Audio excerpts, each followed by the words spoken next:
क्या है complex DNS deformity, क्या है सीएसडी कॉडल सेप्टम डेविएशंस। दोस्तों बात करते हैं।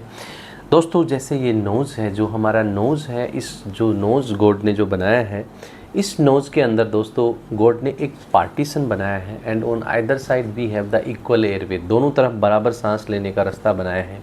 ऐसा क्यों बनाया है दोस्तों? वो इसलिए बनाया है कि पार्शियली हम इस नोज़ से ब्रीदिंग करते हैं, पार्शियली हम इस नोज़ से ब्रीदिंग करते हैं। एक नेजल साइकिल होती है, वो हमें पता नहीं होता, बट ये एक सिस्टम होता है। दोस्तों इसके बीच में क्या है, इन दोनों को सेपरेट करने के लिए एक पार्टीशन होता है जिसको हम सेप्टम बोलते हैं। बहुत बार दोस्तों ये सेप्टम जो है, आगे का जो पार्ट होता है, जो टर्मिनल जो पार्ट होता है, जो यहाँ पे जो पार्ट होता है, ये अगर आपने देखा होगा तो बहुत सारे लोगों का एक तरफ होता है, राइट साइड या लेफ्ट साइड, एंड आपने देखा होगा कि उनकी जो नॉस्ट्रिल है वो एक तरफ की छोटी होती है, एक तरफ की बड़ी होती है। वो जो नोस्ट्रिल एक तरफ की जो छोटी और जो बड़ी होती है, उसके कारण दोस्तों क्या है, नोज में एसिमेट्री होती है। उस पेशेंट को जो है वो एक्सटर्नल नेजल वॉल ब्लॉक होने के कारण उसको ब्रीदिंग नहीं होता, उसको हम CSD यानी कॉडल सेप्टम डेविएशन या कॉम्प्लेक्स डीएनएस डिफॉर्मिटी बोलते हैं। ये जो कॉम्प्लेक्स डीएनएस डिफॉर्मिटी जो दोस्तों होती है, उसके कारण अगर आप सेल्फी अगर आप लेते हो तो आइडियली जब हम सेल्फी लेते हैं तो ये दोनों नोस्ट्रिल हमें बराबर दिखने चाहिए। बट बहुत बार दोस्तों जब आप सेल्फी लेते हो तो आपने देखा एक नोस्ट्रिल बड़ा दिख रहा है, एक छोटा दिख रहा है। मैं आपको दोस्तों अभी इसमें बताता हूँ, जिससे आपको अपने को पता लगेगा कि क्या होता है कॉम्प्लेक्स डीएनएस डिफॉर्मिटी। उसमें जब हम नोज का जब दोस्तों उसमें पिक्चर लेते हैं तो आपको इस टाइप के अंदर ये बिल्कुल अनइक्वल लगेगा। दोस्तों अब आप इसमें आप ये देखो कि ये जो है नॉस्ट्रिल यहाँ पे आ रखा है ये। इसको हम कॉम्प्लेक्स डीएनएस डिफॉर्मिटी बोलते हैं दोस्तों। इसके जो ट्रीटमेंट है, एक एडवांस मेथड होता है स्ट्रिपिंग राइनोप्लास्टी मेथड।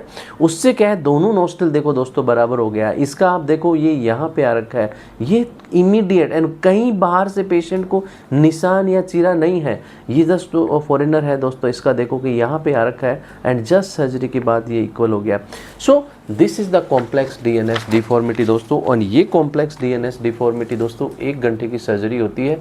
इसको एक राइनोप्लास्टी जो मेथड होता है, एंडोस्कोपिक राइनोप्लास्टी, उस राइनोप्लास्टी के माध्यम से इसको जो एक तरफ जो पार्ट जा रहा है उसको कंप्लीट फ्री करके उस हमारे सेप्टम की स्ट्रिप को mobilise to this columella part, जो हमारा ये सेंट्रल पार्ट है। दोस्तों बहुत बार मैंने देखा है कि मेरे पास जो रिवीजन सर्जरी के लिए कई बार पेशेंट्स आते हैं, कई बार जाने अनजाने में जो बिगनर सर्जन है या कि डिफॉल्टी टेक्निक के कारण लोग उसको निकाल देते हैं आगे से।